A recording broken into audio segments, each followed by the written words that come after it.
पुढची महत्त्वाची बातमी नाशिकमधून। नाशिकच्या सिन्नर बस स्थानकामध्ये अपघात झालाय। बस थेट फलाटावरती चढल्यामुळे हा अपघात झालेला आहे। दरम्यान घटनेचा सीसीटीव्ही व्हिडिओ आता समोर आलाय।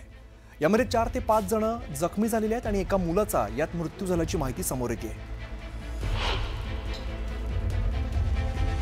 या अपघाताचा सीसीटीव्ही व्हिडिओ सध्या आपण बघतोय। नाशिकमध्ये सिन्नर बस स्थानकामध्ये हा अपघात घडलेला आहे। बस थेट फलाटावरती चढली आणि यामुळे हा अपघात झालेला आहे। या घटनेचा सीसीटीव्ही व्हिडिओ सध्या समोर आला। यामध्ये 4 ते 5 जण जखमी झालेले आहेत आणि एका मुलाचा यात मृत्यू झाल्याची माहिती समोर येते।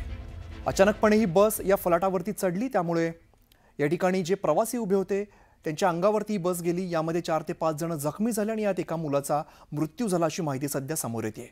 लक्ष्मण घाटोळ आमचे प्रतिनिधी आपल्याला अधिकची माहिती देतात। लक्ष्मण, हा अपघात नेमका कशामुळे झालाय, काय माहिती समोर येते? अमित, नाशिकच्या सिन्नर बस स्थानकामधला हा सगळा प्रकार आहे। सिन्नर बस टर्मिनल जे आहे सिन्नरचं, त्या ठिकाणी सकाळी साधारणतः 11 वाजेच्या सुमारास ही घटना घडलेली आहे।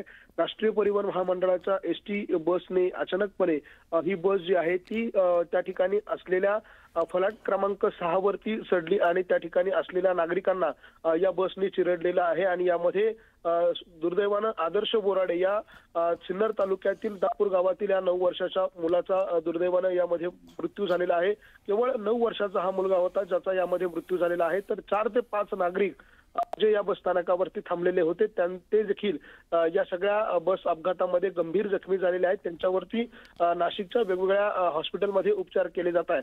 दरम्यान ही घटना घडल्यानंतर स्थानिक नागरिक, स्थानिक लोकप्रतिनिधी यांच्या मदतीनं या सगळ्या लोकांना मदत कार्य जे आहे ते त्या ठिकाणी करण्यात आलेलं आहे आणि जखमींना तातडीनं वेगवेगळ्या रुग्णालयांमध्ये हलवण्यात आलेलं आहे। मात्र जी माहिती अमित सूत्रांकडून मिळते त्या माहितीनुसार ही नादुरुस्त बस होती आणि ती बस जी आहे ती सिन्नर डेपोतून दापूरकडे जाणार होती।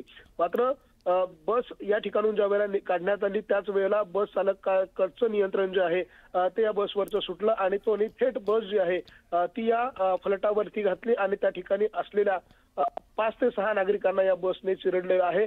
प्राथमिक माहितीनुसार या बसचे ब्रेक जे आहे ते फेल होते आणि त्यामुळे हा अपघात घडल्याची माहिती समोर येते। निश्चित लक्ष्मण, धन्यवाद या सगळ्या माहितीसाठी। तर सिन्नर मधून ही सगळी दृश्य समोर येत आहेत। यामध्ये सीसीटीव्हीची दृश्य आपण बघतोय। एक बस जी आहे ती फलाटाजवळ थांबण्याच्या ऐवजी थेट फलाटावरती चढली आणि या ठिकाणी जे प्रवासी आपल्या बसची वाट बघत होते त्यांच्या थेट अंगावरती बस चढलेली आहे। त्यामुळे 4 ते 5 जण यात जखमी तर झाले, मात्र यात एकाचा जीव गेलेला आहे।